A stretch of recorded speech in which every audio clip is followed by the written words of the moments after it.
Assalamualaikum warahmatullahi wabarakatuh. Salam sejahtera bagi kita semua. Shalom, Om Swastiastu, Namo Buddhaya. Salam kebajikan. Perkenalkan, nama saya Yusak Rangga Airori, mahasiswa ekstensi angkatan 2020. Dalam video ini saya akan menjawab beberapa pertanyaan dari mata kuliah perencanaan kota dan wilayah. Baik, untuk pertanyaan nomor 1, jelaskan tujuan dan manfaat mempelajari mata kuliah perencanaan kota dan wilayah. Tujuan perencanaan sendiri ialah agar memaksimalkan ruang yang ada, karena ruang akan tetap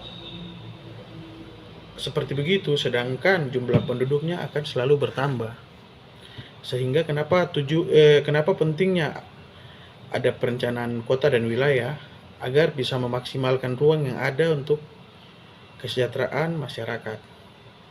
Manfaatnya sendiri agar penduduk lebih nyaman, terus terhindar dari musibah, contoh banjir. Jika tidak adanya perencanaan yang baik, maka suatu wilayah akan mudah terkena dampak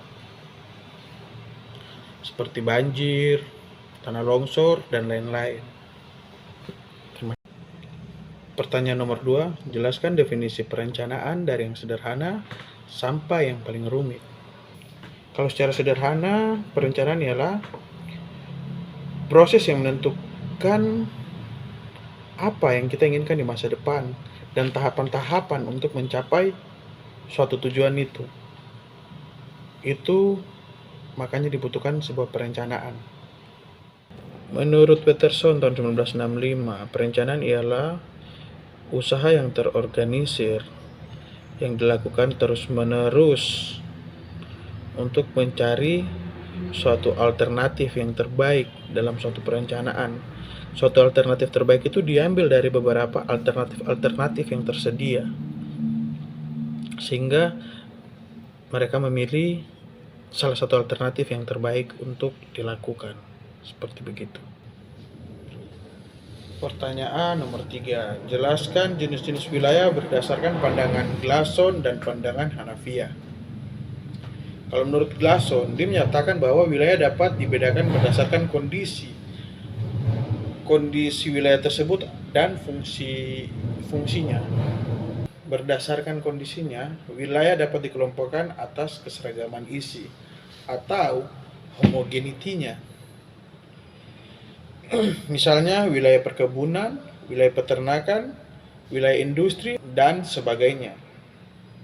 Sedangkan berdasarkan fungsinya, suatu wilayah dapat dibedakan, misalnya kota dengan wilayah di belakangnya, lokasi produksi dengan wilayah pemasarannya, susunan orde perkotaan, jenjang atau hierarki jalur transportasi, dan sebagainya. Sedangkan menurut Hanafiya, perencanaan dibedakan menjadi konsep yang absolut dan konsep yang relatif. Konsep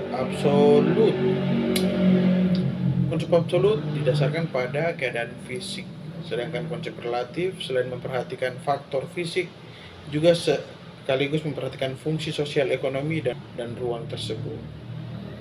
Menurut Hanafiya, wilayah dibedakan berdasarkan konsep absolut dan konsep relatif. Konsep absolut dia lebih kepada fisiknya, keadaan fisik, ya. Sedangkan kalau konsep relatif, dia tidak berfokus pada. Sedangkan kalau konsep relatif, dia tidak hanya berfokus pada faktor fisiknya saja, sekaligus memperhatikan sosial ekonomi ruang tersebut. Pertanyaan nomor 4, jelaskan jenis-jenis kota dan cakupannya. Kota terbagi atas beberapa jenis. Ada kota kecil. Kalau kota kecil dia mencakup 20.000 sampai 50.000 jiwa, sedangkan kota sedang mencakup 50.000 sampai 100 jiwa. Kota besar mencakup 100.000 jiwa sampai 1 juta jiwa. Dan kemudian ada kota metropolitan, dia sekitar 1 juta jiwa sampai 5 juta jiwa. Nah, dan yang terakhir adalah kota megapolitan. Kapasitasnya sekitar 5 juta jiwa, minimal 5 juta jiwa. Pertanyaan nomor 5, jelaskan pendapat masing-masing terkait kota berdasarkan teori perencanaan dunia. Menurut saya perkembangan kota Jayapura sudah bagus. Tapi untuk rencana tata ruang wilayahnya menurut saya masih perlu dikaji ulang atau didiskusikan ulang oleh orang-orang yang berpengaruh. Kenapa begitu? Karena banyak tempat yang tidak dimanfaatkan dengan baik. Contoh saja, di tengah pusat kota Jayapura kita butuh ruang terbuka hijau. Memang ada Taman Imbi sebagai ruang terbuka hijau, tapi itu sudah menjadi kesini sudah menjadi tempat perdagangan untuk pedagang kaki lima. Dan dari Taman Imbi kita bisa lihat Pasar Ampera. Pasar Ampera di belakangnya itu bisa menjadi ruang terbuka hijau juga. Tapi kesini kita lihat rencana pembangunan tamannya sepertinya tidak berjalan dengan baik. Bahkan tempat tersebut sudah menjadi tempat pembuangan sampah untuk wilayah kota Jayapura.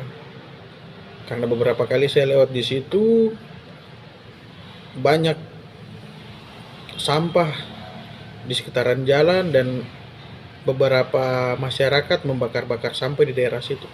Menurut saya harus dikaji ulang lagi tentang perencanaan kota untuk kota Jayapura. Demikian